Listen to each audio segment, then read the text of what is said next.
안녕하세요. 검경 부동산입니다. 1월 29일 연준 의장이신 제롬 포웰께서 기준금리를 4.25%에서 4.5%로 동결하겠다라는 발표를 했고, 여러분들도 여러 매체를 통해서 그 뉴스를 접하셨으리라 믿습니다. 그런데 어떤 손님이 연락을 하셨어요. 기준금리가 4.5%로 동결됐다는 게 어떤 의미이고 그게 몰기지 이자냐라고 이렇게 질문을 하셔서, 우리 일반인들은 그 좀 약간의 혼선이 있을 수도 있겠다라는 생각이 들었습니다. 그렇다면 그 연준금리는 어디서 정하게 됐냐 하면은, 저희가 흔히 연방준비제도 또는 연준 또는 중앙은행이라고 말하는 데에서 FOMC라는 연방공개시장위원회라는 데가 있어서 1년에 8번 회의를 하게 되고, 그 FOMC에서는 미국 시장 경제 상황을 분석하고 전망하고, 그로 인해서 정책을 수립하게 되고 기준금리를 정하게 됩니다. 그래서 거기서 정한 그 기준금리를 연준금리, 그러니까 지금 4.5%로 정해진 그 연준금리는 도매가라고 생각하시면 되고, 몰기지 금리는 은행이 소비자에게 파는 소비가라고 생각하시면 아주 간단하게 이해가 되실 것 같습니다. 기본적으로 은행이 중앙은행으로부터 그 이자를 가지고 와서 은행을 그 운영하는 여러 부대 비용 또는 뭐 리스크, 이런 것들을 계산한, 저희가 그것을 마진이라고 하는데, 그 마진을 보통 한 2%에서 2.5%를 책정하게 됩니다. 고로 지금 4.5% 기준금리라면 우리 일반인들이 돈을 빌릴, 주택융자로 돈을 빌릴 때 물게 되는 모기지 이자는 2.5%를 더하든지 2%를 더한, 4.5%에서 2%를 더하게 되면 6.5%, 또 2.5%를 더하게 된다면 7%의 그 주택융자 이자가 되는 거죠.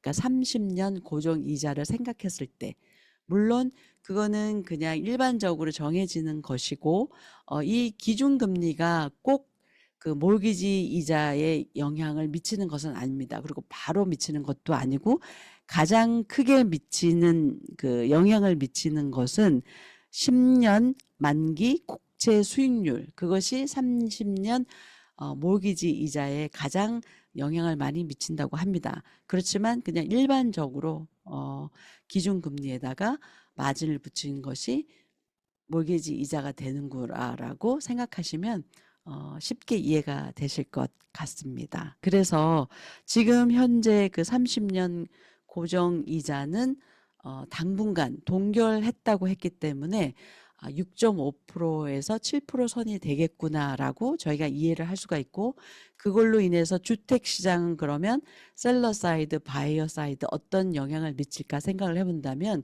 먼저 바이어 사이드는 그 초저금리 2%, 3%대가 있었죠.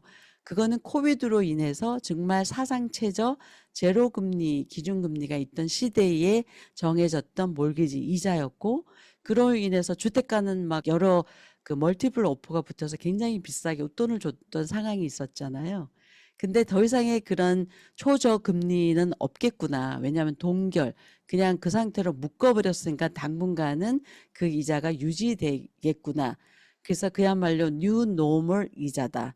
우리가 코비드 때 마스크 쓰는 상황이 일상, 새로운 일상이라고 하듯이 이 이자도, 대출 이자도 이 상태가 이제는 일반적인 일상인 이자다라고 바이어는 받아들여야 되죠. 그렇게 되면 더 이상 기대하지 않고 살 분은 사셔야 되는 것이고, 또 셀러 사이드를 본다면 이게 이자가 어느 정도 안정이 됐다. 왜냐하면 동결이 됐다는 것은 그게 유지가 될 것이기 때문에.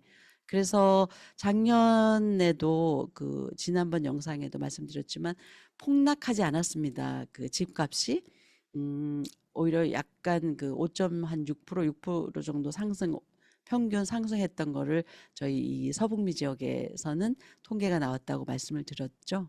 그래서 이게 어떻게 보면 좀 주택 시장이 그냥 안정이 된다라고 저는 봅니다. 이자가 당분간 유지가 될 거기 때문에.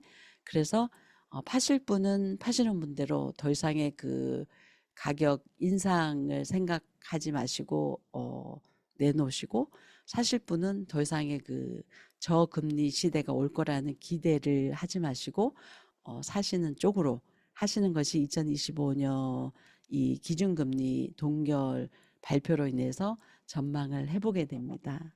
여러분들 언제든지 주택 그 매매 관련해서 질문이 있으시면 연락 주십시오. 제가 모르는 부분은 공부해서 여러분들과 함께 나누겠습니다. 감사합니다.